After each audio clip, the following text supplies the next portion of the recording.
señor del Milagro de Medicina Familiar y Comunitaria, y vamos a hablar sobre el rastreo y el abordaje de cáncer cérvico-uterino, haciendo un enfoque más que nada en APS.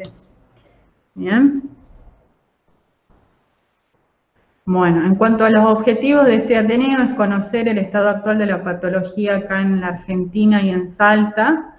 Bien, aportar los conocimientos para realizar la educación comunitaria, el diagnóstico de detección, el tratamiento del precáncer. Y también reconocer los diferentes métodos de rastreo disponibles en la Argentina y su interpretación. En cuanto a la bibliografía, nos basamos en las guías del rastreo de cáncer de cuello uterino del PROFAM, del Hospital Italiano del 2016, el Programa Nacional de Prevención de Cáncer Cérvico-Uterino del Ministerio de Salud, la guía programática abreviada para el tamizaje de cáncer cérvico-uterino del Programa Nacional de Prevención de Cáncer Cérvico-Uterino del Ministerio de Salud de la Nación, y de la guía de la prevención de cáncer uterino, las recomendaciones para el tamizaje, el seguimiento y el tratamiento de mujeres, en el marco de programas de tamizaje basado en el test de HPV, de acá también del Ministerio de Salud del año 2015. Bien, bueno, decidimos abordar este tema, ya que el cáncer de cuello uterino es el segundo cáncer más frecuente en la mujer después del cáncer de mama. Tiene una repercusión mundial muy alta y sobre todo porque es un cáncer que si se previene se lo puede tratar a tiempo y disminuye, y se ha notado de que con la aplicación de con los métodos de tamizaje se ha logrado disminuir un 50% las tasas de incidencias en el mundo. Así que, bueno, esto para recordar el Día Mundial de la Prevención del Cáncer, 26 de marzo. Continuando con lo que es la parte epidemiológica, como decía la doctora Crespo, es el segundo cáncer ginecológico más frecuente a nivel mundial y que también se relaciona acá en Argentina. En Argentina se diagnostican 5.000 casos nuevos de cáncer de cuello de útero y se mueren 1.800 mujeres a causa de esta enfermedad por año. La incidencia de neoplasias intracervicales grado 3 se encuentran aproximadamente entre los 30 a 40 años de edad, y la incidencia de cáncer invasor se presenta entre los 40 a 50 años. La dificultad que tenemos a veces con este tipo de cáncer es el difícil seguimiento de lo que es la historia natural de la enfermedad, que ya lo vamos a hablar un poco más adelante.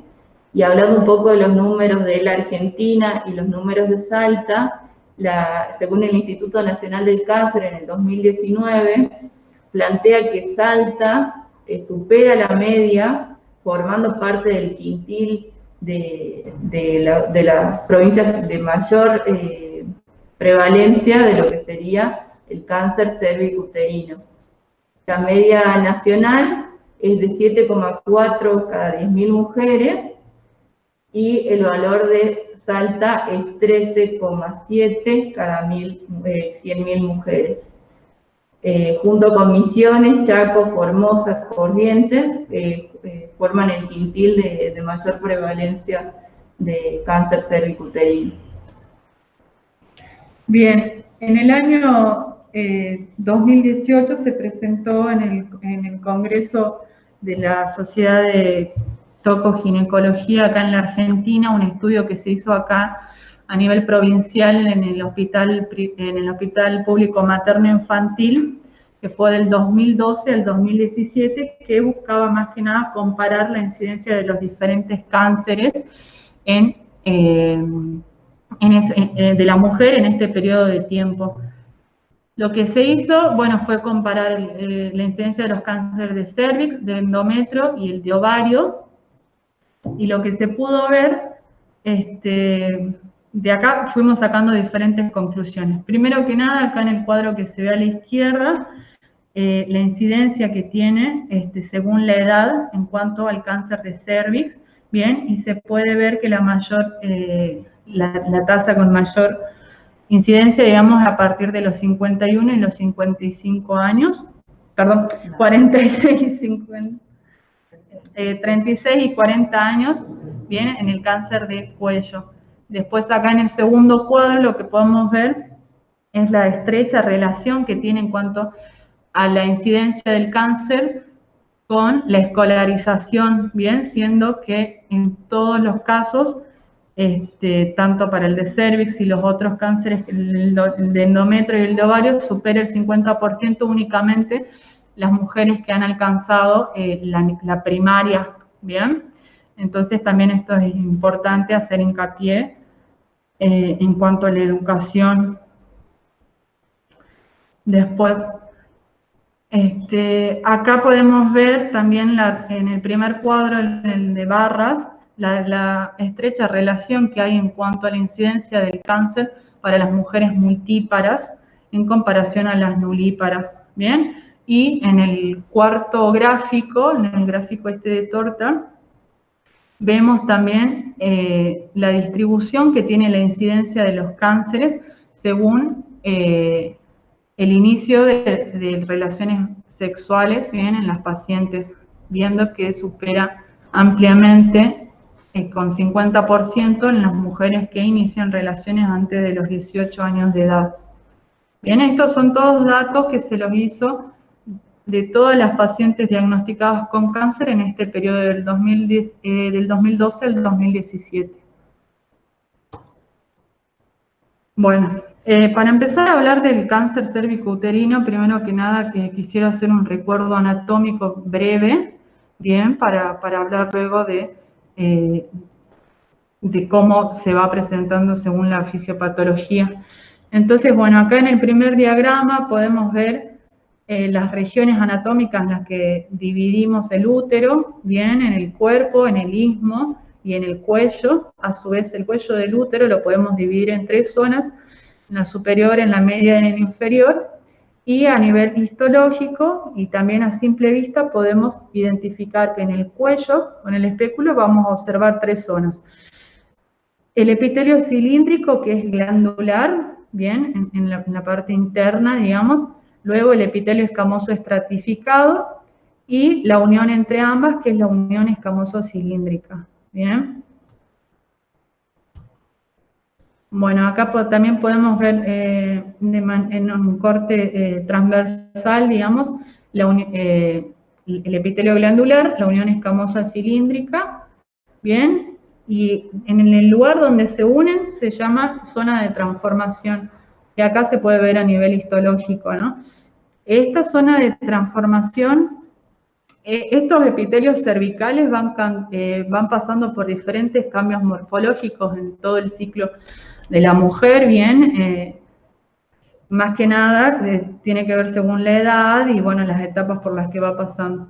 ¿Por qué es importante este cambio citológico del cuello? Porque es aquí donde estos cambios, digamos, sirven de asiento para el desarrollo de lesiones cancerosas. Bien, entonces es importante saber de que es susceptible porque está en constantes cambios a lo largo del periodo en la mujer, ¿bien?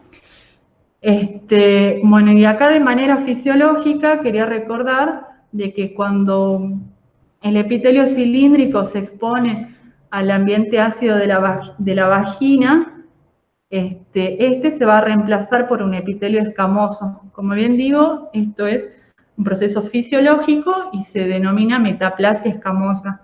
Bien, entonces acá en el gráfico podemos ver cómo se va produciendo este cambio, bien, de cilíndrico a escamoso, bien, según el ambiente en el que se encuentra. Cuando se genera esta metaplasia escamosa, se genera una segunda unión escamosa cilíndrica, y es aquí, en esta área se denomina zona de transformación, y es esta el área más susceptible que va a ser cuna, por así decirlo, del virus, bien, que puede producir luego el cáncer.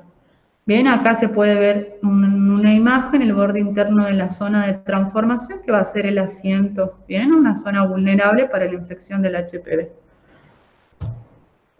Bien, acá entonces a manera resumida, en este gráfico podemos ver cómo el epitelio cilíndrico puede sufrir una metaplasia escamosa y de manera fisiológica pasar a un epitelio escamoso maduro. Pero si durante esta metaplasia escamosa se produce una infección con alguno de los tipos de HPV oncogénicos, puede cambiar a un epitelio escamoso precanceroso y esta metaplasia ya sería una displasia, ¿bien? Bien. Cuando hablamos de cáncer cervicuterino, debemos hablar principalmente de uno de los factores que, si bien es importante y suficiente, no es el único, que es el virus del papiloma humano. El virus del papiloma humano es un virus que se transmite de forma sexual. Existen muchos tipos de papiloma humano, pero lo que los caracteriza es que son lesiones que tienden a desaparecer y hay una cierta cantidad de tipos que suelen persistir. Dentro de los tipos de bajo riesgo, que son los que tienden a desaparecer, son los que pueden generar lesiones como verrugas en los genitales, tanto de hombres o como mujeres, pero no suelen generar cáncer. Y dentro de los de alto riesgo son los que suelen persistir y empezar a generar cambios en la anatomía normal de esa zona de transición que hablaba la doctora, y asentar o empezar a formarse un cáncer cervicuterino. Me gustaría que quede el concepto que el virus del papiloma humano o la infección por el virus del papiloma humano, el 100% de los que tienen virus del papiloma humano no pasarán a un cáncer cervicuterino, pero sí es uno de los factores más importantes y condicionantes de la enfermedad del cáncer cervicuterino. Bueno, ¿cómo se transmite el virus? Habíamos dicho que la vía es la vía sexual.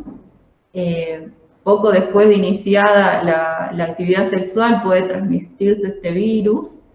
Se habla que el 80% de las personas que han tenido relaciones sexuales han estado en contacto con el virus, pero como dijimos, la mayoría son lesiones que suelen ser transitorias, que desaparecen, y ahí también va a estar la clave en el tema del rastreo, que vamos a hablar enseguida. Estas infecciones suelen ser asintomáticas, de corta duración. El quien la padece no tiene algún síntoma que pueda referir. Y hablando un poco más del cáncer cervicuterino o las infecciones persistentes que pueden llevar a una lesión precursora que posteriormente puede ser un cáncer, hay que tener en cuenta otros factores. Dentro de esos otros factores, que lo vamos a llamar cofactores a la infección del virus del papiloma humano, una sería, bueno, el tipo o la fuerza oncogénica que tiene ese tipo. Hablamos que existen 13 serotipos que suelen tener un alto riesgo oncogénico. El estado inmunológico del huésped, existe una población vulnerable para una infección en la cual un virus puede haber sido una lesión transitoria. En esta población puede generar una lesión persistente. La coinfección con otros agentes de transmisión sexual también predispone a que las lesiones estas infecciones se hagan persistentes. El uso de cigarrillo, el tabaquismo también lo hace, y como había mostrado la doctora en el estudio que se hizo en el Hospital Materno Infantil, la paridad, la multiparidad, es un factor de riesgo también para que las lesiones se hagan persistentes y puedan evolucionar a estadios mucho más comprometidos.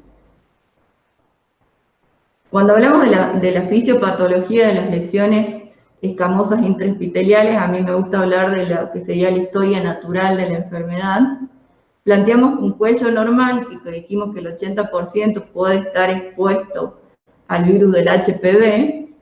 Este virus puede generar una infección que probablemente sea asintomática, el paciente o la paciente no refiere a ninguna sintomatología, donde pueden ver que la flecha de mayor grosor indica que la mayoría suelen ser transitorias, suelen volver a formar un cuello normal, desaparecer completamente. Pero hay un pequeño porcentaje, y principalmente en aquellos pacientes que tienen estos cofactores que hablábamos a la infección del HPV, puede evolucionar a lesiones precursoras, y esos son los que tenemos que controlar con más rigor. También un cierto porcentaje de esas lesiones también suelen regresar a un cuello normal, podría ser un cuello normal, o lesiones que pueden y no comprometen más que lo que sería la capa superficial. Y después el porcentaje que no ha involucionado, que son estas famosas lesiones persistentes, ya hay que empezar a buscar que no sean lesiones invasivas y ver hasta qué punto han invadido lo que sería el epitelio o el grosor de lo que sería el cuello uterino, ¿sí? Si lo comparamos con cortes histológicos, hablamos de un cuello normal, las lesiones estas, que es en ese gris donde nosotros tenemos que ir rastreándola y buscándola y controlándola, hablamos de lesiones tipo neoplasias intraepiteliales tipo 1, tipo 2, tipo 3, en base a lo que está comprometido, y obviamente cuando ya invade más allá de la membrana basal, hablamos de que es una enfermedad que ya es invasiva. Bien, entonces, una vez ya hablado de la historia natural de este cáncer y de la incidencia que tiene a nivel mundial y sobre todo regional acá en Salta, bueno, acá ponemos, hay muchos ejemplos de las campañas de prevención de cáncer, bien, es muy importante hacer hincapié en esto, en todos los centros de salud, bien. Como podemos ver, acá en una de las imágenes es totalmente prevenible y tratable, y hay que marcar bien la diferencia de ser una paciente que tiene el virus a ser una paciente que padece del cáncer del cuello, ¿bien? Entonces, bueno, vamos a empezar con las prácticas preventivas. Primero que nada, hacer hincapié siempre en la prevención primaria, que hablamos de la vacunación y el uso de métodos de barrera, ¿bien? Entonces, primero que nada, en cuanto a la vacunación, acá en la Argentina fue incorporada al calendario nacional en el año 2011 y contamos con 2 vacunas. La primera, la bivalente, que cubre los serotipos 16 y 18, que son los más frecuentes a desarrollar el cáncer, y la cuatrivalente, que además incluye los serotipos 6 y 11, que son los que desarrollan verrugas genitales. El esquema es en niñas de 11 años, se colocan 2 dosis, la primera a los 11 años y la segunda a los 6 meses de colocada esta, y después a partir de pacientes de 11 años a 26 años, ya sean VIH o trasplantados, se colocan 3 dosis con un esquema de 0, 3 y 6 meses. Bien, y como segundo método de prevención primaria, siempre hacer hincapié en el uso de preservativo o campos de látex. De igual manera, recordar al paciente de que estos virus generalmente no se transmiten por los fluidos en sí que hay en el intercambio, de fluidos en las relaciones sexuales, sino por el simple contacto. Bien, así que siempre hacer educación en la prevención primaria. Y bueno, con respecto a la prevención secundaria, es decir, si no pudimos prevenir la infección por el virus del papiloma humano, lo importante sería encontrar a las lesiones que sean precursoras, lesiones que podamos controlar y hacer tratamientos oportunos para generar el menor daño en la paciente involucrada. El tamizaje de las lesiones precursoras entre los 35 y 64 años, realizando una citología convencional, puede reducir hasta el 80% de los cánceres invasores. Bueno, ahí recomendaba, digamos, las guías que se encuentran recursos limitados. Hay que priorizar la población de la cual hablábamos, la epidemiología, que bueno, hoy por hoy no tenemos fuentes reales, pero un poco han cambiado. Lo que sería la tercera y cuarta década de la vida, que son donde encontraríamos ya las lesiones precursoras a una lesión invasora. Y bueno, después las recomendaciones, tanto internacionales como nacionales, recomiendan iniciar los rastreos en la segunda década de la vida. Hay algunas fuentes que sugieren a partir de los 21 años, otras los 25, acá en Argentina y en Salta lo realizamos a partir de los 21 años. La frecuencia recomendada por el Programa Nacional de Rastreo de Cáncer Cervicuterino recomienda el rastreo con Papa Nicolau cada 3 años, luego de 2 PAP anuales consecutivos que sean normales. Dentro de las pruebas para hacer el rastreo del cáncer cervicuterino, tenemos el Papa Nicolau, que es una prueba citológica. ¿Qué quiere decir esto? Que no vemos tejidos, sino que vemos células sueltas. Tiene una sensibilidad de un 60% y una especificidad de un 90%. Si bien la sensibilidad es un poco baja, es decir, que hay algunos enfermos o algunas personas que padecen o tienen células malignas que no las estaríamos encontrando en el Papa Nicolau, un poco subimos esa sensibilidad con la periodicidad, o sea, realizarlo consecutivamente una vez al año, las probabilidades de encontrar a una paciente que tenga la enfermedad. Por eso la importancia que la citemos a la paciente una vez al año si es que no se venía haciendo Papa Nicolau. A partir de los 25, bueno, 21 años acá en Salta, independientemente de la historia sexual que tenga esa mujer. En ningún caso se debe, la toma de PAP tiene que generar una barrera para recibir un método anticonceptivo. Una cosa no quita la otra. Bueno, acá, digamos, a manera gráfica, tenemos los diferentes tamaños de los espéculos, un poco cómo es la técnica, los elementos, las espátulas de aire, el citobras, que todos son elementos que lo provee el programa de acá de Salta a todos los puntos de la provincia. Esta es una prueba que la puede realizar cualquier agente de salud, un médico, ya sea especialista en ginecología, un médico generalista, lo puede realizar un enfermero, lo puede realizar un agente sanitario.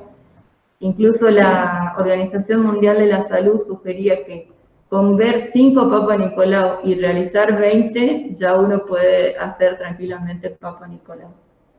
No necesita demasiada capacitación. El algoritmo que hoy se encuentra vigente en Salta y bueno, y en algunas provincias es el que solamente se rastrea con el Papa Nicolau, que es lo que hablábamos recién, o sea, con esta prueba citológica.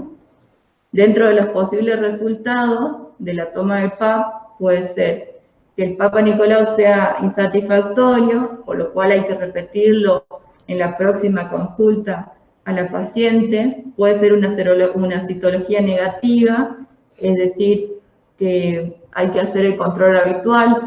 Si la paciente no se lo había realizado previamente al Papa Nicolau, hay que hacerlo al año siguiente, por lo menos 2 años consecutivos, y después, si estos resultados vienen normal, podemos hacerlo cada 3 años.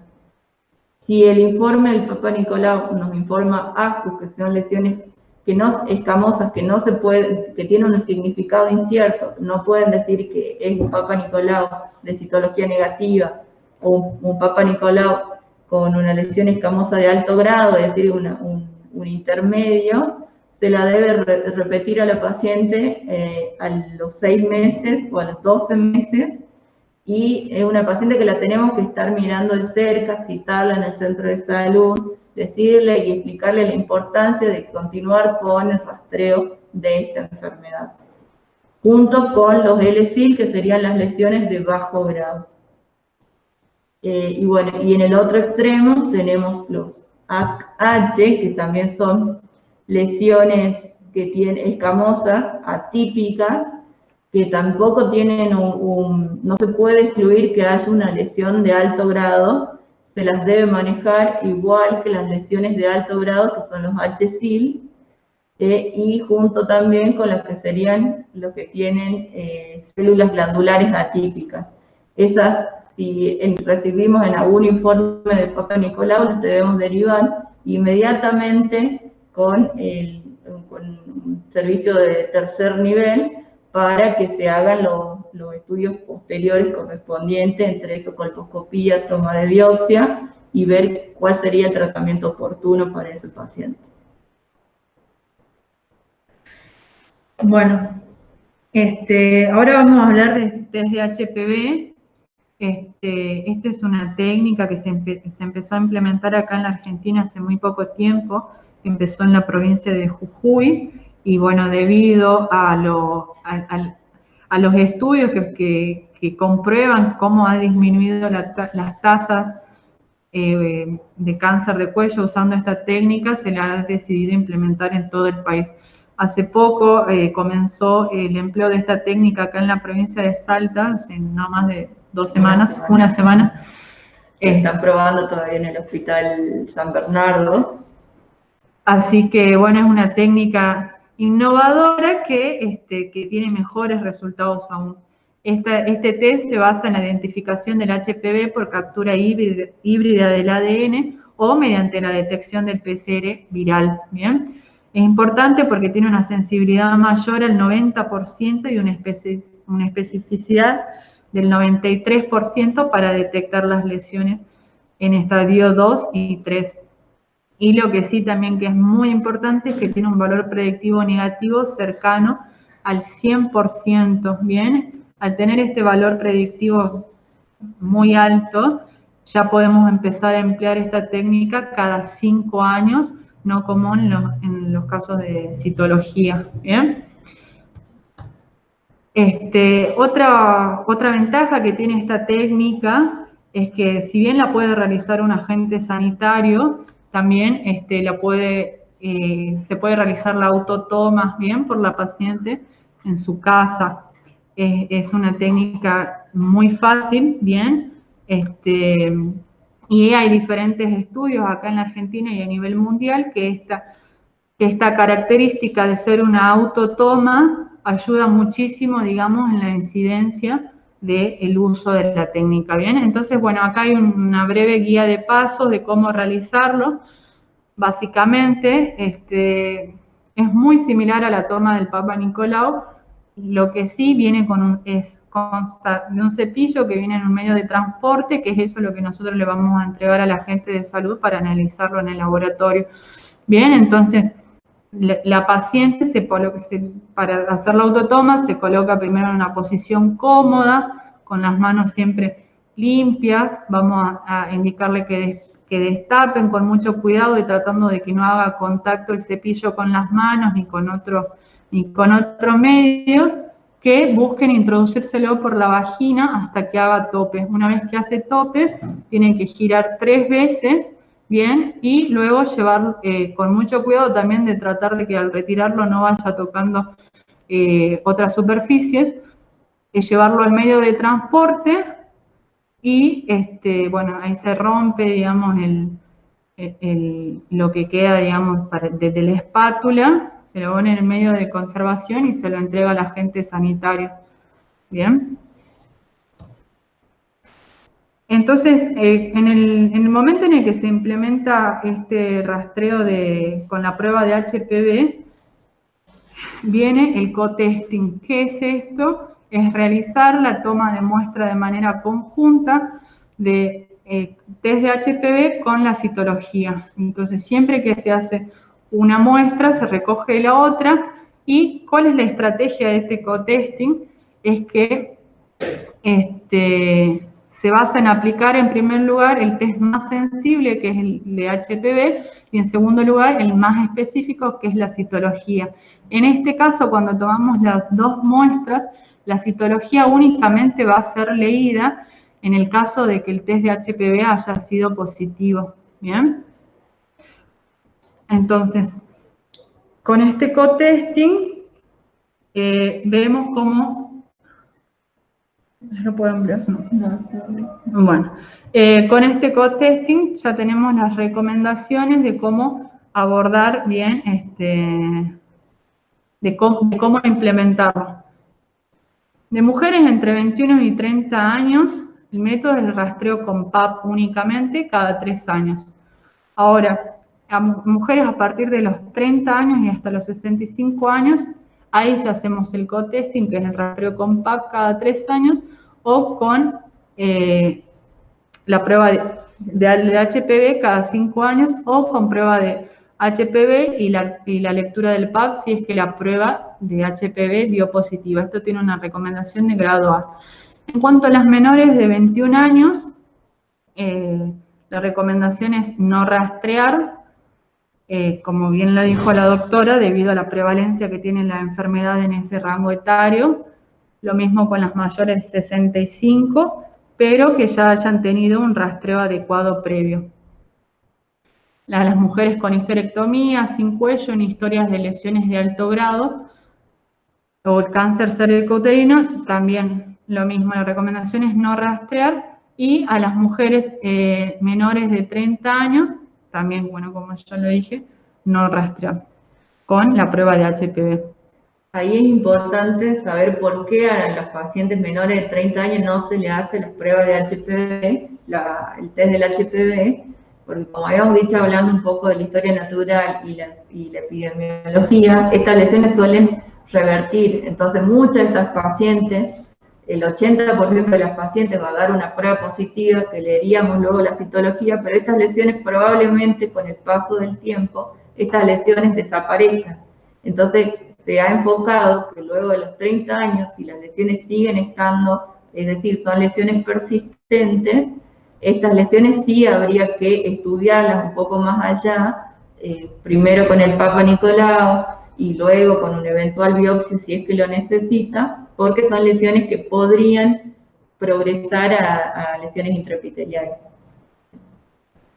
Bien, entonces acá también repitiendo más que nada el tema del co-testing, cuando hacemos el rastreo de la citología y la prueba de HPV, puede ser que nos dé negativo primero la prueba de HPV, y con esto ya podemos emplear de nuevo este co-testing recién a los 3 años.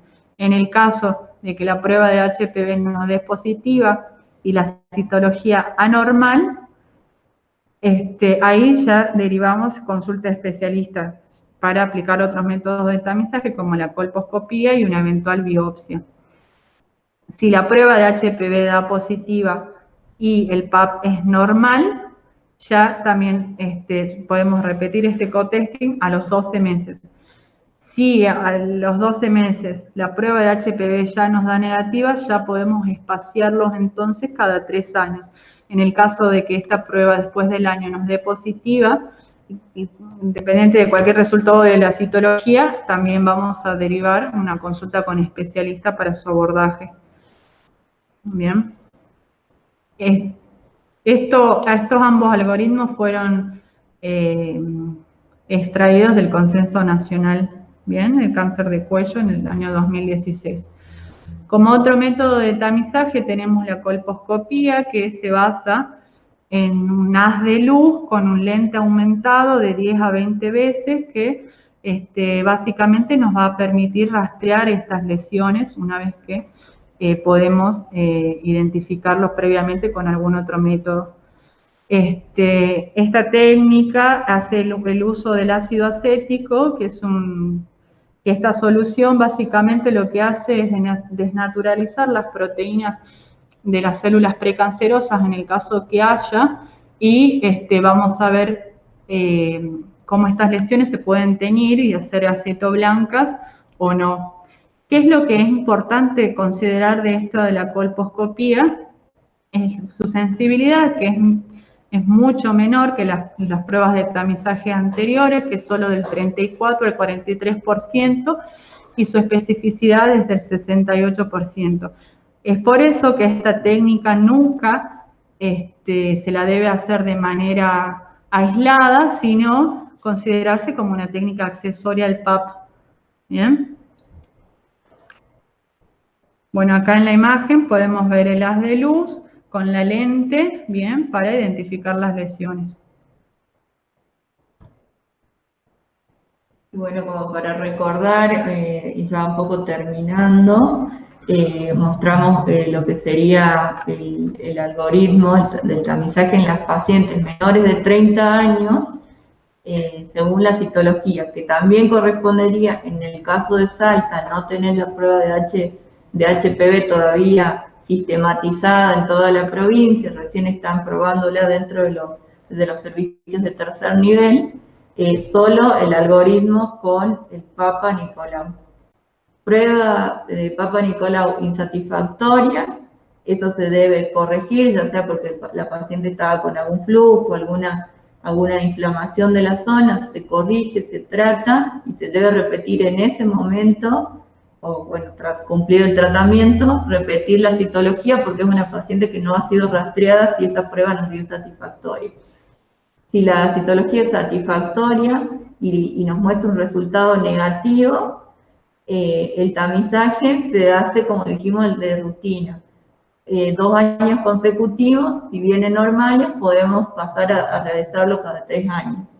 A veces es bueno sugerir, viendo los antecedentes de la paciente, poder hacerlo todos los años por una cuestión de poder mantener a la paciente quizás en control, viendo también un poco los factores de riesgo que presenta.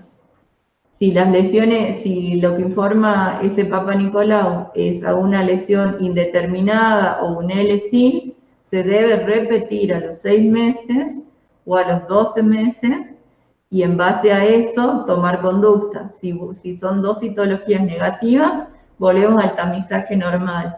Y si sigue apareciendo una lesión persistentemente indeterminada, es una lesión que debe ser estudiada con un método complementario que dijimos que es la colposcopía y una eventual biopsia. Si hay lesiones como una sugestiva de malignidad de alto grado o un HSI, debe ser derivada para el estudio con colposcopía y biopsia, y si son alteraciones de las glándulas glandulares atípicas, también debe ser derivada para el estudio y eventual biopsia. Bien, este es otro algoritmo que nos muestra ya con el empleo del test de HPV, o sea, para mujeres según las recomendaciones mayores de 30 años, ¿bien? Es básicamente el mismo algoritmo que mostré en la diapositiva anterior, bien, pero acá ya de manera, o sea, los dos están de manera conjunta, bien, es más que nada para recordar, cuando nosotros tenemos un test de HPV que nos da negativo, debido a la sensibilidad y especificidad, lo podemos repetir recién a los 5 años, bien, y bueno, y el resto, la verdad, de que es básicamente el mismo, empleando la citología y el test de HPV, bien, el mismo algoritmo, más que nada para recordar. Bueno, una vez ya podemos pasar a la prevención secundaria, bien, esto más que nada para asesorar, no es algo que nosotros lo hagamos en el primer nivel de atención, pero es más que nada para asesorar correctamente a las pacientes y de acuerdo a los tratamientos que puede tener en el caso de que se detecten estas lesiones a tiempo. Bien, entonces, ¿cuáles son estas técnicas? Son la conización, la diatema quirúrgica o el LIP, la crioterapia, la electrocoagulación, la termocoagulación y la vaporización con láser. Acá, bueno, es más que nada para conocerlas, la conización, que es la extirpación de un cono de tejido en el cuello uterino en un vértice truncado, bien. Esto puede ser una terapéutica adecuada cuando encontramos estas lesiones y además también nos sirven para hacer diagnóstico. Bien.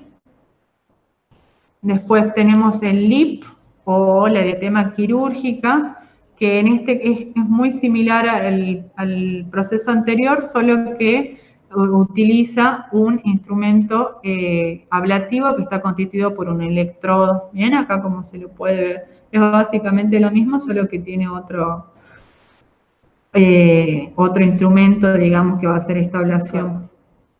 Después, otro método es la crioterapia, que también lo mismo, se basa en extirpar, pero el efecto que va a tener es gracias a las bajas temperaturas de un gas refrigerante que se le va a emitir a la paciente. Bien, esto también, esto se puede realizar sin anestesia, de manera ambulatoria. Otro método es la electrocoagulación, que lo mismo es extirpar, pero consiste en la destrucción del tejido también con un electrodo. La termocoagulación, que se basa en el calor que vamos a emitir, y finalmente la vaporización con láser, que también lo mismo. Un láser que va a enviar el calor y va a extirpar, digamos, el área. Este se realiza de manera ambulatoria y también, y al igual que los anteriores, no requiere anestesia. Finalmente, entonces, para cerrar, según el resultado del PAP y de las pruebas de tamizaje que tenemos, con los resultados de la biopsia vamos a ver cómo es la mejor manera de manejarlo. Entonces, si tenemos unas lesiones de bajo grado, que pueden ser sin 1 o sin 2 o 3 de estas lesiones persistentes, lo podemos manejar. Si es sin 1, con una observación estrecha, o directamente ya con el sin 2 o sin 3, tratamiento local, bien, con crioterapia láser o LIP. Ya si es una lesión de alto grado, si es una lesión microinvasiva, podemos hacer el tratamiento local con el cono, o si es una lesión invasiva, ya, bueno, obviamente, estadificar, y esto ya lo derivar, digamos, a un centro de mayor complejidad para el tratamiento del cáncer. ¿Bien?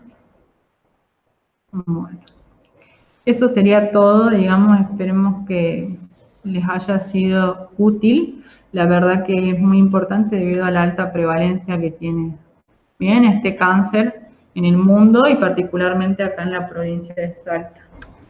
Dejamos el espacio si alguien quiere hacer alguna pregunta o alguna acotación acerca de cómo es su manejo en cada área.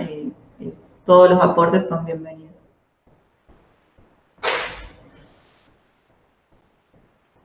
Yo pregunto,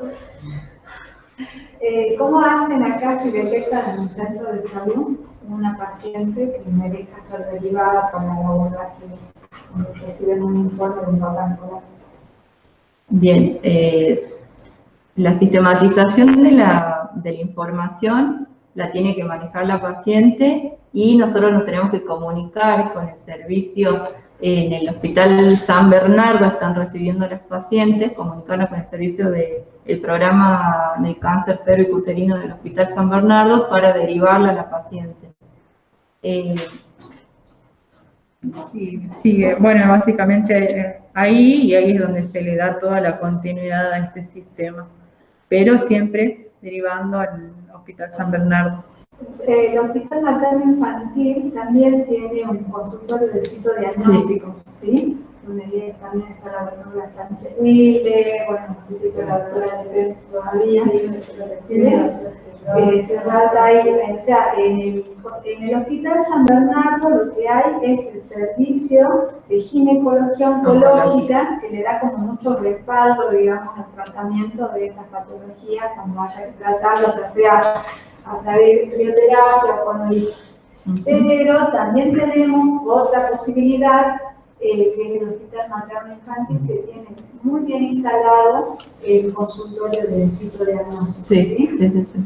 Sí, lo que ocurrió en el último año es que se centralizó la lectura de los PAP de toda la provincia en el Hospital San Bernardo, justamente para implementar esta nueva prueba del HPV, en que se toma esta decisión. Entonces todos los PAP se leen ahí y de ahí se mandan los resultados. A mí lo que me parecía importante, esto para después tener una continuidad de resultados, es el correcto llenado de los protocolos.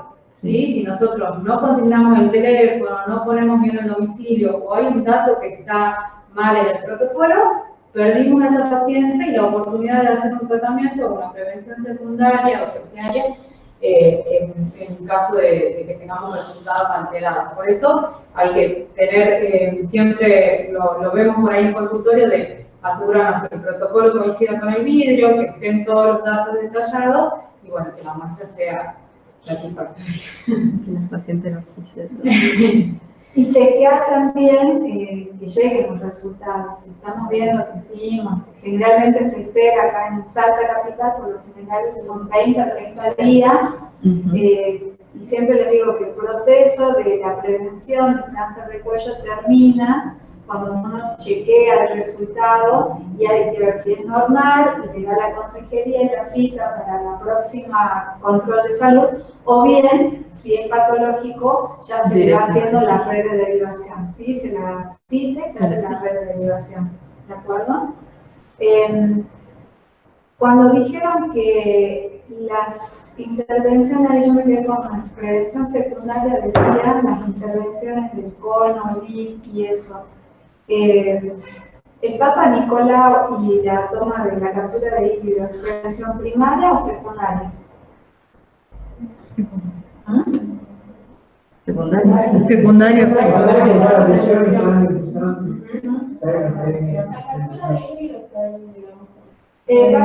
prevención secundaria. La prevención secundaria es una de las justamente se le da, apunta más en los últimos años porque tiene mayor sensibilidad y especificidad, y si uno repasa por ahí los criterios de Frenny Carlson, que era para ver la validez de las técnicas de tamizaje, es una que mayormente cumple con los criterios de Frenny Carlson porque no es tan cara, es accesible, es eficaz, tiene sensibilidad y especificidad, y detectándola con ese método de diagnóstico a la lesión se puede intervenir y retrotraer la lesión a estadio primario, ¿sí? Entonces es una de las principales que cumple con casi todos los criterios de Frenny Carlson, ¿sí? Y la inmunización es la estrategia de prevención primaria, ¿sí? Que también tenemos que, como decía bien Rocío, apuntar a que sea universal, ¿sí? Tanto varones como mujeres. Sí, también es importante esto que como acaba de decir la doctora, de que no solo este virus no solo produce cáncer de cuello uterino en las mujeres, sino que también puede desarrollar cáncer de pene en el varón. Sí. Y es por eso también de que se le aplica al varón, porque puede ser él un portador o también desarrollar cáncer, así que... En el pene y en la zona anal, recuerden que en todas las zonas donde hay epitelio en transformación, ¿sí? El epitelio que cambia, ahí le encanta al HPV meterse, ¿sí? Y reproducirse. Entonces, en todos los lugares, se ha visto también en la zona de la boca, ¿sí? Entonces depende de las prácticas sexuales que haya, por eso es importante también poder educar a la gente en las prácticas de prevención, el campo del látex, el uso de preservativo, de acuerdo a las prácticas sexuales que existan, ¿sí? Bien, y no olviden que si se detecta la prueba positiva, digamos, ya sea a través del Papa Nicolau o la captura de líquidos, complementar el estudio del control periódico de salud detectando otras enfermedades de transmisión sexual, ¿sí? Eso es importante. Muy bien. Y ahí explicaba la doctora que no era, la toma del PAP no era un condicionante para dar un método anticonceptivo, pero sí es una oportunidad de sugerir el rastreo, ¿sí? Y si la paciente después no puede regresar, también una oportunidad de toma en el momento de hacer una consejería, ¿sí? Siempre teniendo en cuenta que cumpla con los criterios que necesitamos para realizarle la toma. Igualmente ustedes han mostrado una estadística epidemiológica del año 2016, ¿no? Sí, el del Instituto Nacional de Cáncer. Sí. Del Instituto Nacional de Cáncer. Venimos, si bien Salta sigue duplicando casi la media nacional, ¿sí? Pero a nivel histórico viene como mejorando un poco. Capaz que con esta nueva estrategia de la captura de líquidos, y si llegamos a la estrategia que por ejemplo puede hacer mucho que la proponen, que fue la primera piloto, y con la autotoma, que fue fabuloso, digamos, el tema de la autotoma, logró disminuir un montón el índice. Sí, más del 50%. Sí, el tema de la barrera, de lo que implica la toma del Papa Nicolau, bueno, lamentablemente el co-testing también lo necesita, es, digamos, que necesita a otra persona, y es una gran barrera. A mí me pasó cuando estuvimos en la rotación rural en La Viña, que había médicos varones únicamente, y los pacientes no iban a hacerse Papa Nicolau. Lo que está diciendo es súper importante porque, es más, hay bibliografía, que si quieren buscarla de Nación, que dicen barreras y condicionantes para el acceso de la mujer al Papa Nicolau, ¿no? La prevención de cáncer de cuello. Y una de esas barreras justamente es el género del profesional, de la persona que hace la muestra, que toma la muestra. Hay barreras culturales, barreras que pone el propio sistema de salud, ¿sí? Que no está como disponible, o le damos 10.000 vueltas, y cuando la señora dice vengo a hacerme el Papa Nicolau, y le damos 10.000 vueltas para no hacerle. Entonces siempre es una oportunidad,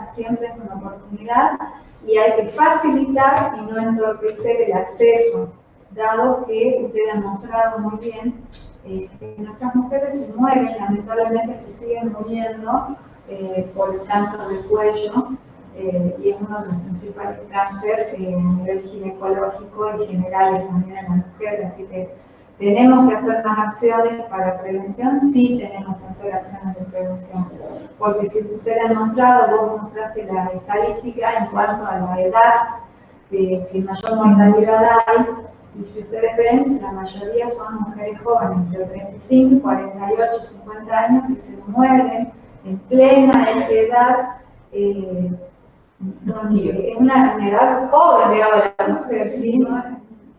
Todavía con hijos chicos, por lo general, ¿sí? Entonces, si vemos la carga que le representa para la familia la mortalidad, la muerte de una mujer en esa edad, dejando a los hijos, la familia, trabajo, un montón de cosas realmente tristes, ¿no? Entonces, sí tenemos que seguir enfatizando en acciones para favorecer el acceso.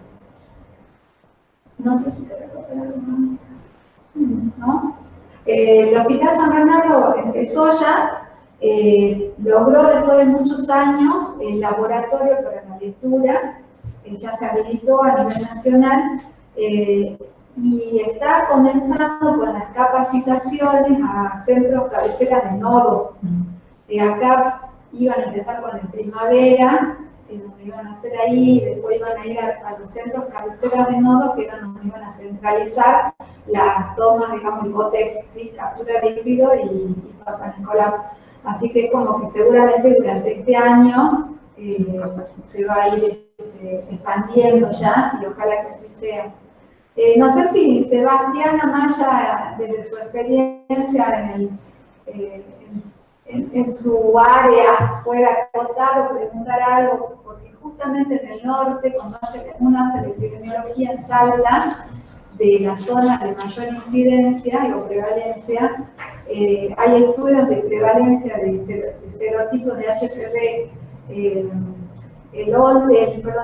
35 y el 16 y 18 en el norte, ¿sí? En el norte, porque justamente hay mucha ida y vuelta, digamos, mucha migración de gente a través de la frontera.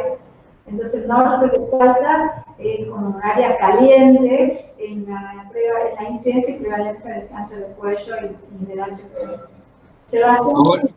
Hola, buenos días a todos. Sí, doctora, sí, acá principalmente en las comunidades hay mucha prevalencia de HPV, se ve mucho y en chicas jóvenes justamente. Hay muchas chicas de 35 años ya que tienen ya metástasis, pero sí se ve mucho más que en Salta, acá en el norte se ve mucho más. ¿Y qué acciones primero dos preguntas para hacerte, Sebastián? ¿Cómo se manejan ustedes? Porque nosotros acá tenemos el Hospital San Bernardo cerquita y el Hospital Nacional. ¿Cómo se están manejando ustedes allá con el abordaje de las pacientes que son detectadas, digamos, positivas con algún grado de elección o ya con lesiones microinvasivas o invasivas. Claro, nosotros cuando hacemos terreno, principalmente lo que es Tonono, Pacará y bueno, la parte acá de las comunidades cerca, el kilómetro 6 y el kilómetro 3, la derivamos al hospital para hacer, el PAP, y bueno, según el resultado de ahí ya derivamos justamente para el servicio de ginecología, y muchas veces tenemos que ya derivar la mayoría de las veces para lo que es oncología del Hospital San Bernardo. Ese es el manejo, digamos. Bueno, justamente ahora está el problema de que hay falta de oncólogo acá, pero ese es el manejo, y bueno, la tratan de oncología del San Bernardo, y nosotros seguimos haciendo el acompañamiento y tratando mientras el paciente se encuentra bien, pero lo manejan principalmente, la mayoría lamentablemente, ya digamos, aparecen estadios altos, 3, 4, y bueno, ya es complicado, prácticamente la mayoría ya pasa directamente a internación, ya empieza con quimio, con rayo, viajan a Salta, vuelven, cirugía, pero la verdad que es muchísimo acá el cáncer de cuello. Sí. También lo que decís vos, dijiste en edades de mujeres jóvenes, recuerden que tiene mucho que ver el inicio de las relaciones sexuales, por eso acá en Salta, a diferencia de otros programas de prevención, recomiendan hacer rastrea antes, ¿sí? Se rastrea antes.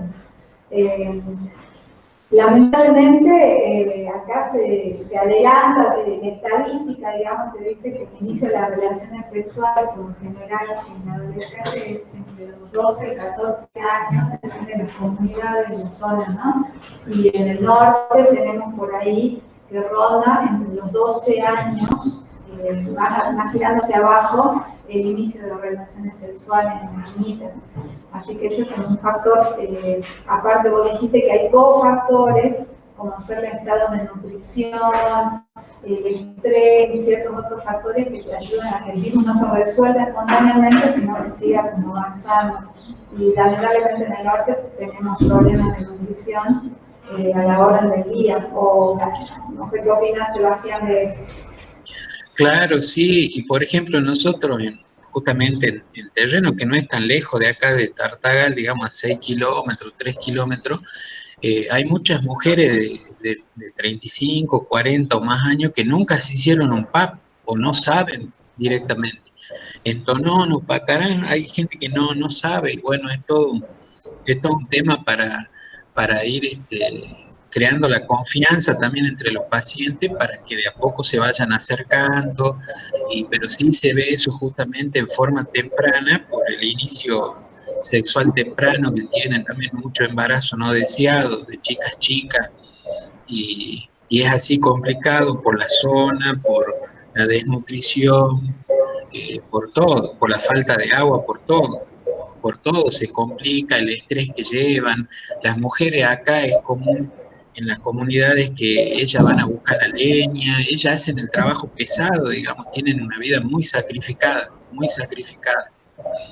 Y todo eso también las complica demasiado. Uno ve por ahí chicas jóvenes de 40 años y están muy deterioradas físicamente y todo por la vida, por el clima y bueno, por todas las necesidades que pasan.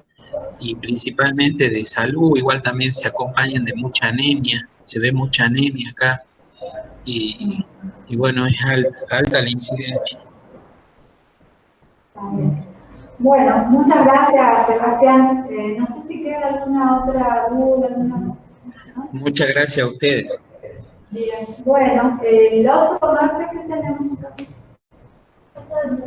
todavía no está definido, bueno, ya lo vamos a definir el tema del martes que viene.